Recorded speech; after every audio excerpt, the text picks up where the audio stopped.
رب أعوذ بك من همزات الشياطين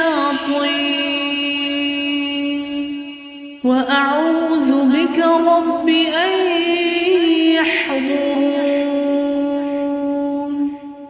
ای پروردگار من، از وسوسه های شیطان به تو پناه می آورم و به تو پناه می آورم ای پروردگار من اگر نزد من حاضر آیند.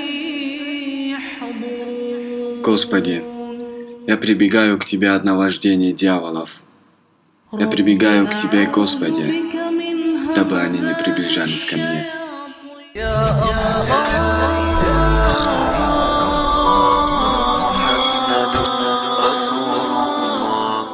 بسم الله الذي لا يضر مع اسمه شيء وهو السمیع العلیم. انا امینم 3 بار اگر خوانین در بدنتون دم اندازین، این شما را از همه جادو و از همه کارهایی که بند کردگن همش انشاءالله دور می شود و کارهای شما کشاده می شود.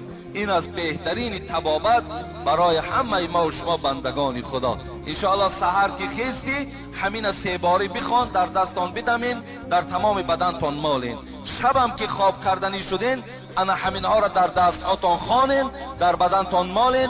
از ضرر جین و از هر ضررهایی که خداوند دارد خدا شما را نجات میدهد.